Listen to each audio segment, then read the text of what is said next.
Shalom Bapak Ibu yang dikasihi Tuhan. Apa kabarnya hari ini? Sehat ya. Sebelum kita mendengarkan firman Tuhan, mari kita satu dalam doa. Terima kasih Tuhan Yesus untuk setiap kasih dan anugerah yang sudah Tuhan Yesus berikan buat kehidupan kami. Kami mengucap syukur atas setiap kasih dan anugerah Tuhan yang tidak berhenti dalam kehidupan kami. Selalu baru setiap hari. Dan kami percaya Tuhan, setiap hari, setiap saat perlindungan Tuhan sempurna buat kehidupan kami. Tuhan, sebentar kami akan mendengarkan pesan Tuhan. Kiranya Tuhan mengurapi hamba-Mu ini yang tidak ada apa-apanya untuk memberitakan firman. Sehingga apa yang hamba-Mu sampaikan sesuai dengan kebenaran firman-Mu. Berkati juga jemaat di sini sehingga mereka juga mau menerima dan mendengarkan firman ini dengan baik. Terima kasih ya Tuhan Yesus. Dalam nama Tuhan kami Yesus Kristus, kami sudah berdoa dan mengucapkan syukur. Haleluya, sama-sama kita katakan amin. Kita akan membaca firman Tuhan di dalam Roma 5 ayat 1 sampai 5. Saya akan bacakan Roma 5 ayat 1 sampai 5. Sebab itu kita yang dibenarkan karena iman, kita hidup dalam damai sejahtera dengan Allah oleh karena Tuhan kita Yesus Kristus. Oleh Dia kita juga beroleh jalan masuk oleh iman kepada kasih karunia ini. Di dalam kasih karunia ini kita berdiri dan kita bermegah dalam pengharapan akan menerima kemuliaan Allah. Dan bukan hanya itu saja, kita malah bermegah juga dalam kesengsaraan kita. Karena kita tahu bahwa kesengsaraan itu menimbulkan ketekunan. Dan ketekunan menimbulkan tahan uji. Dan tahan uji menimbulkan pengharapan. Dan pengharapan itu tidak mengecewakan. Karena kasih Allah telah dicurahkan ke dalam hati kita oleh Roh Kudus yang telah dikaruniakan kepada kita. Demikian firman Tuhan, amin. Ibu bapak yang dikasihi oleh Tuhan, hari ini seluruh gereja merayakan masa Advent pertama. Advent berasal dari kata Adventus dalam bahasa Latin yang berarti kedatangan. Karena itu Bapak Ibu, masa Advent dirayakan sebagai suatu masa untuk menantikan kedatangan Kristus. Kedatangan Kristus itu di dalam dunia itu adalah sebuah pengharapan bagi kita semua. Tetapi Ibu Bapak, apakah kita sebagai orang percaya bisa terlepas dari penderitaan, bisa terlepas dari cobaan? Walaupun kita selalu katakan ada pengharapan di dalam Tuhan. Ibu Bapak yang terkasih, kesusahan dan penderitaan itu bisa datang kapan saja, di mana saja, dan kepada siapa aja. Penderitaan itu bisa berupa apa aja Bapak Ibu.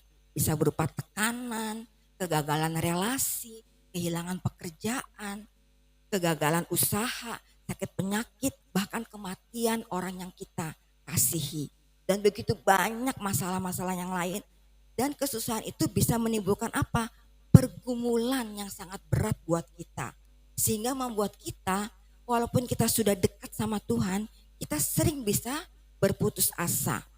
Saya mau kasih kesaksian, baru 1 bulan ini, suami saya itu baru pasang ring ya, satu lagi ya, dan pasang ada masuk balon obat. Sebenarnya itu bukan suatu kebetulan menurut saya, tapi karena Tuhan Yesus baik buat kehidupan kita. Jadi dokter yang pertama itu memang tidak menyarankan apa-apa. Jadi kalau kita kontrol ke dokter itu hanya dikasih obat, oke selesai kasih obat. Cuma saya tuh berpikir, saya kok berhikmat ya, obat ini mau sampai kapan ya? Sedangkan suami saya itu udah 2 tahun minum obat dan fungsi ginjalnya sudah menurun. Ya. Terus saya berpikir atau kita coba second opinion ke dokter yang lain. Ya. Terus akhirnya saya coba ke rumah sakit jantung Matraman melalui BPJS. Dan setelah saya dapat linknya, akhirnya kita dapat satu dokter yang menurut orang-orang itu adalah dokter terbaik di Rumah Sakit Jantung Matraman itu, Dokter Todung namanya. Setelah diperiksa Dokter Todung, ternyata Dokter Todung itu berkata bahwa kayaknya ini ada penyumbatan. Setelah pemeriksaan pertama, akhirnya kita disuruh USG jantung. Setelah USG jantung, ternyata dokter itu semakin mencurigai karena kayaknya tuh irama jantungnya tuh tidak stabil. Akhirnya setelah USG dilakukan tindakan CT scan jantung ya. Setelah CT scan jantung tuh hanya beberapa hari itu kita udah dapat jadwal. Sedangkan orang-orang tuh kan bilang kalau kita pakai BPJS itu bisa lama ya, bisa sebulan baru menunggu. Sedangkan kita tidak. Jadi setelah USG tuh sekitar 2 hari kita udah dapat jadwal untuk CT scan. Jadi akhirnya kita CT scan jantung. Setelah CT scan jantung itu, dokter itu langsung putuskan menyuruh Pak Thomas kateter. Kateter itu melihat seberapa parah ada penyumbatan pembuluh darah dan jika parah itu langsung dipasang ring. Tapi kita berpikir, kita kan belum pernah pakai dokter ini. Akhirnya kita kembali ke dokter pertama di dokter Mitra Kelapa Gading. Dan setelah dokter Mitra Kelapa Gading itu melihat adanya CT scan itu, akhirnya dia putuskan juga akhirnya disuruh kateter juga. Karena ini saya pikir udah nggak ada pilihan lain, ya sudah kita ikuti sesuai dengan apa yang disampaikan oleh dokter di Mitra Kelapa Gading. Akhirnya kita putuskan kateter dan setelah kateter itu ada pemasangan ring satu lagi dan juga ada tembak balon karena itu tempatnya sangat terpencil, tidak kelihatan. Justru di saat CT scan itu ternyata CT scan-nya itu salah alamat. Jadi yang dibilang ada penyumbatan di daerah itu ternyata tidak ada. Jadi dokter tuh mencari dan itu memerlukan waktu lama sedangkan pendarahan sudah lama, sudah dimasukkan kateter itu sudah lama dan kita sangat khawatir karena tekanan darah tuh langsung drop ya karena udah terlalu lama ya. Terus akhirnya ketemu langsung dipasang ring satu juga dipasang balon ya untuk menembus pembuluh darah yang terpencil itu. Akhirnya setelah selesai semua kateter, Pak Thomas dimasukkan ke ICU. Tidak itu aja, ternyata terjadi beberapa hal, ada pendarahan. Jadi yang bekas masuk kateter itu tiba-tiba bengkak sampai besar sekali. Dan akhirnya dokter putuskan darah itu harus dikeluarkan. Nah itu menurut Pak Thomas itu sakitnya luar biasa. Lebih sakit daripada yang pertama. Jadi memang ini benar-benar penderitaan buat Pak Thomas. Tapi kita percaya. Dan saya selalu berdoa kalau ini adalah kebaikan buat kita. Dan akhirnya memang semuanya bisa berjalan dengan lancar. Jadi walaupun kita sudah hidup dalam kasih Tuhan. Walaupun kita sudah benar-benar berserah kepada Tuhan. Ada saatnya juga penderitaan itu ada di dalam kehidupan kita. Jadi orang-orang percaya kepada Tuhan Yesus itu tidak luput dari kesusahan dan pergumulan. Bahkan ada orang-orang yang mengalami penderitaan yang besar justru karena iman percaya mereka kepada Tuhan Yesus Kristus. Contohnya apa? Orang-orang percaya di Roma pada masa lalu mengalami pengucilan dan penganiayaan dari oknum-oknum pejabat Romawi dan masyarakatnya yang anti Kristen. Di tengah pergumulan mereka yang berat itu, Rasul Paulus mengingatkan kepada mereka, kita harus berpengharapan kepada Tuhan Yesus Kristus. Nah, Bapak Ibu yang terkasih, disinilah perbedaan kita sebagai orang-orang percaya. Orang-orang percaya harus tetap berpengharapan di tengah pergumulan kita. Karena Paulus mengatakan kepada umat Tuhan bahwa penderitaan zaman sekarang itu tidak dapat dibandingkan dengan kemuliaan yang akan dinyatakan kepada kita.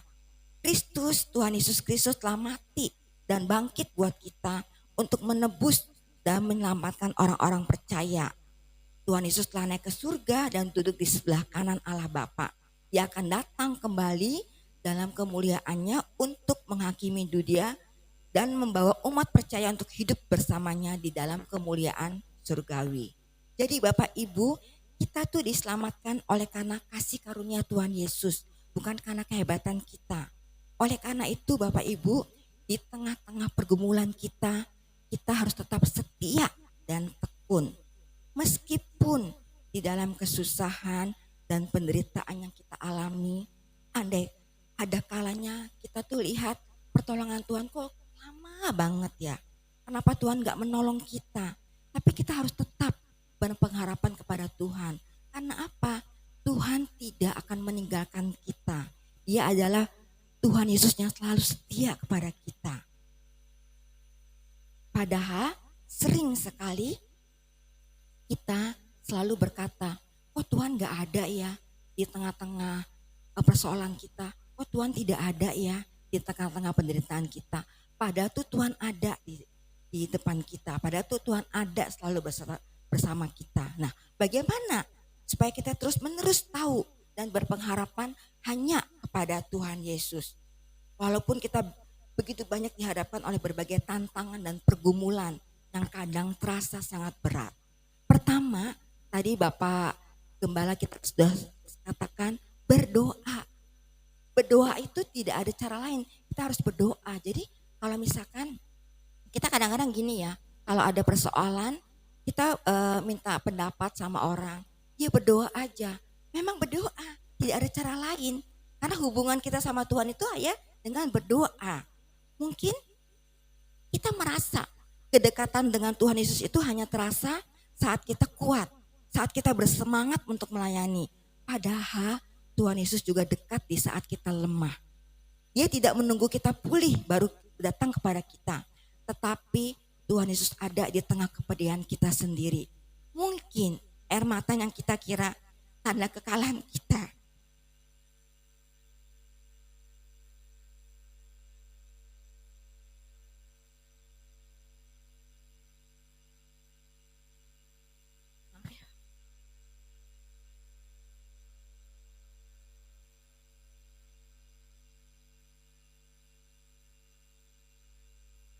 Bapak Ibu, kita harus percaya ya, doa yang kita panjatkan itu akan dikabulkan oleh Tuhan.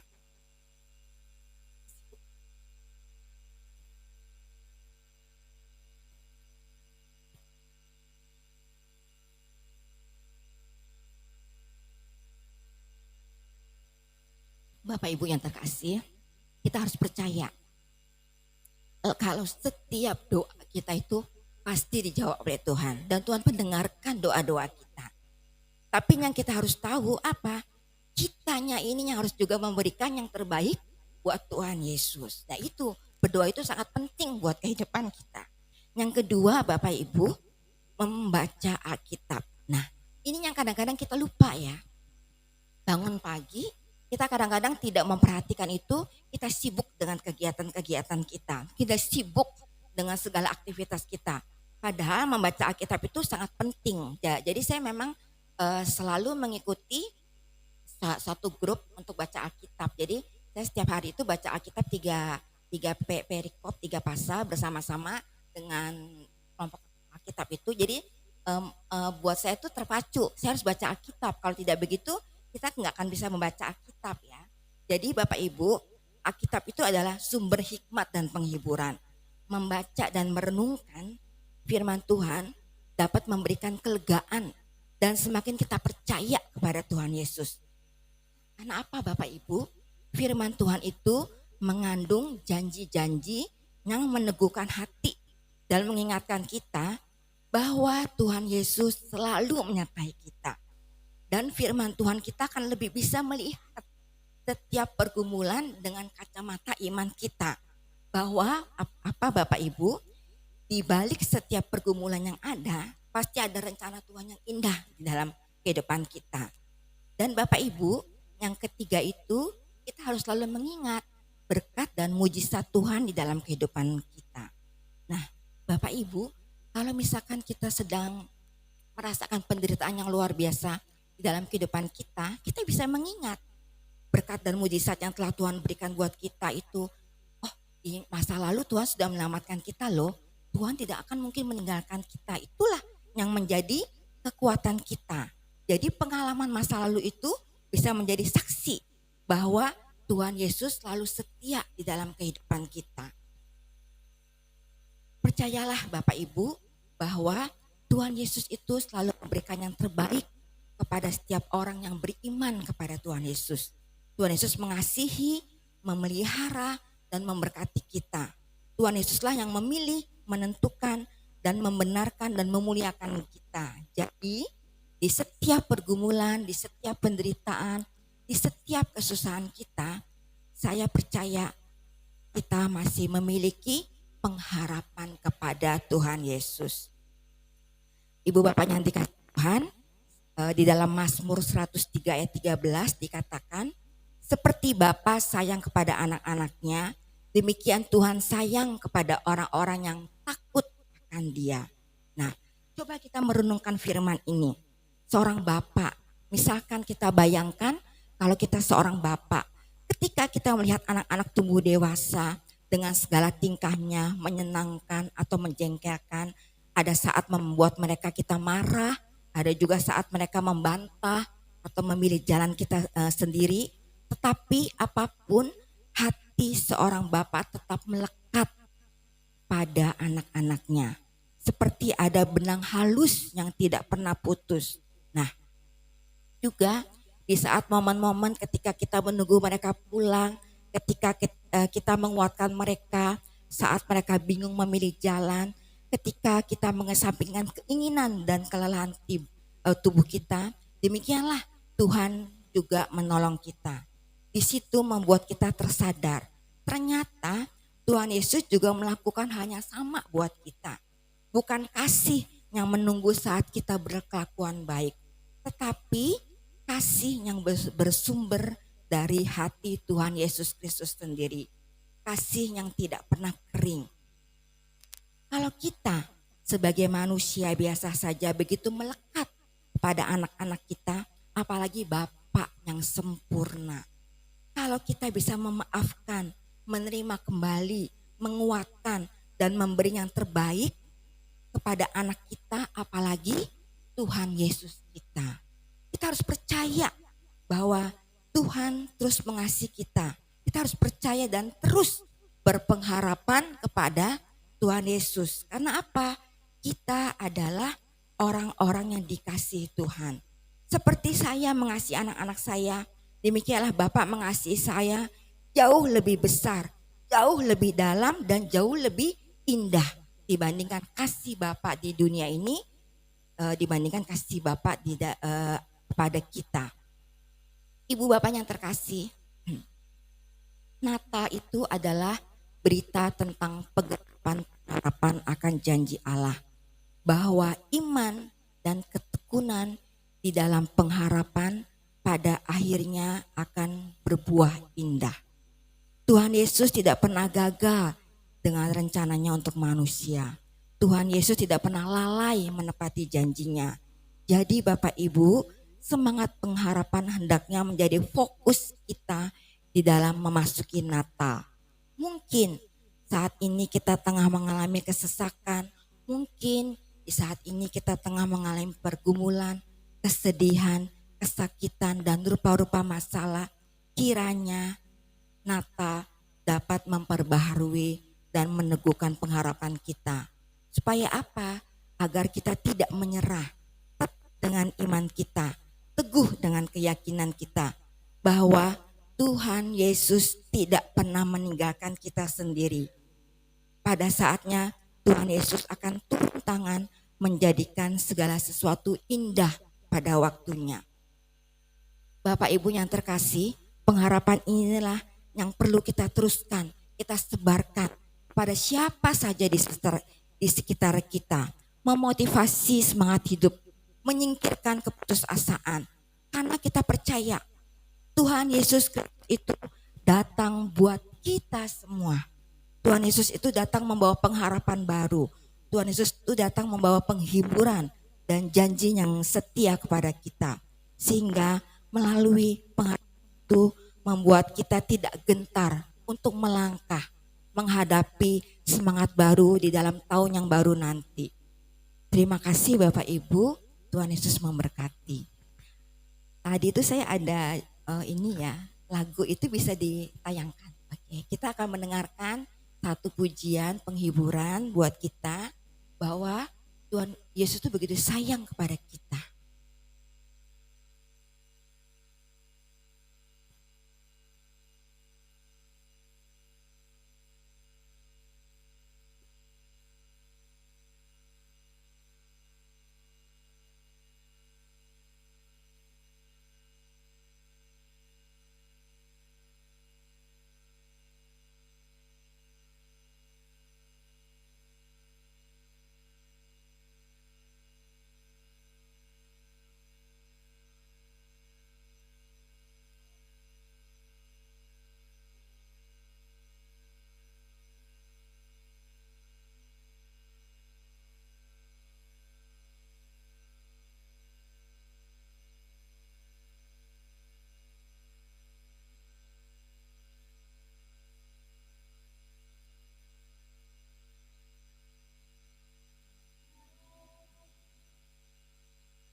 Engkau mengasihiku, kau jadikan biji matamu, kau berikan sebab yang tak dapat.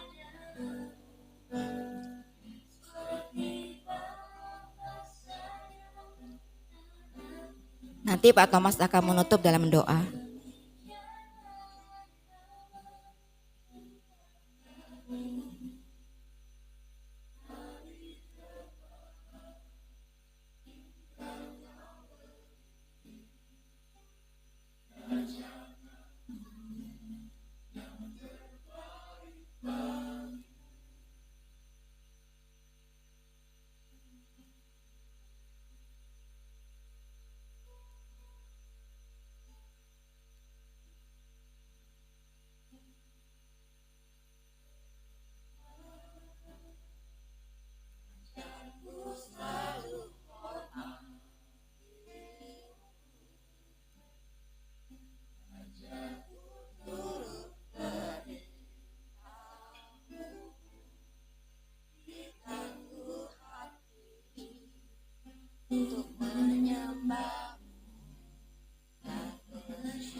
Mari kita bersatu dalam doa. Tuhan Yesus, terima kasih Tuhan untuk pagi siang hari ini. Terima kasih kami diberikan kesempatan untuk memuji-muji Engkau. Karena Engkau adalah Allah kami yang hidup dan tidak akan mati sampai selama-lamanya. Dan kami percaya kematian lewat Engkau sudah juga bangkit bagi kami untuk umat-Mu yang berdosa. Terima kasih Tuhan, kami boleh memuji-muji Engkau karena Engkau yang layak dipuji, disembah dan dipermuliakan. Dan juga kami bersyukur sekali Tuhan mendengarkan firman-Mu. Kami diingatkan selalu berpengharapan kepada Engkau. Terima kasih Tuhan, kami juga boleh memuji lewat persembahan pujian yang barusan kami nyanyikan. Biarlah kami taat dan setia kepadamu. Hanya itulah Tuhan kebiasaan kami. Oleh sebab itu Tuhan kami mohon untuk Tuhan sempurnakan hidup kami. Tolong jaga dan lindungi kami sebagai umat-Mu yang tidak berguna ini. Tetapi Tuhan yang memberikan kami bermanfaat bagi kemuliaan Tuhan. Oleh sebab itu, pakailah hidup kami, pakailah Tuhan kemampuan kami, sehingga kami boleh menjadi berkat di tengah-tengah di mana Tuhan tempatkan.